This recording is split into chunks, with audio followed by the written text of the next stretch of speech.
Yow, kamusta mga kami sports? Welcome back sa ating YouTube channel.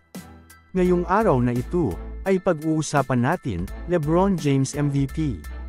Pag-uusapan na din natin, Lakers nagsalita na. Ang Los Angeles Lakers nga ay sobrang ganda ng ipinapakita ngayong season, sa in-season tournament.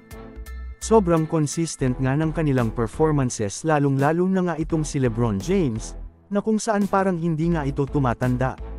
Ngayon nga ay 4 na teams na lamang ang natitira para sa in-season tournament, at trending nga ngayon ang inilabas na balita ng NBA insiders patungkol sa 2020 NBA Cup MVP para sa in-season tournament.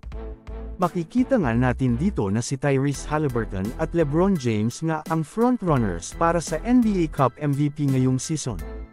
Kaya naman sobrang dami nga ang humanga dito kay LeBron James ay hindi nga ito kapanipaniwala para sa isang 39 years old player. Karamihan nga ng nasa ganitong edad ay hindi na kayang gawin pa ito. Kung magagawa ngang makapasok ng Lakers sa finals ng in-season tournament at matalo ang Pacers, paniguradong si LeBron James na ang mag-uuwi nitong 2020 NBA Cup MVP.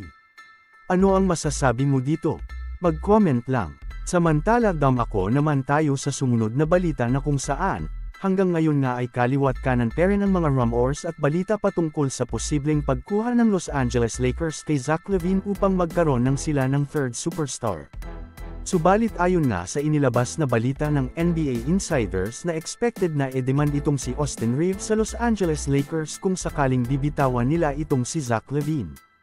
Subalit ayon nga sa Los Angeles Lakers na hindi nga nila bibitawan itong si Austin Reeves sa isang trade. Kitang-kita naman natin mga kami sports, na sobrang laki nga ng potential nito na maging superstar in the future. Ano ang masasabi mo dito? Payag ka ba na bitawan ng Los Angeles Lakers itong si Austin Reeves para kay Zach LaVine? Mag-comment lang. So, ayon lamang ang ating mabilisang balita sa araw na ito, sana ay nag-enjoy ka.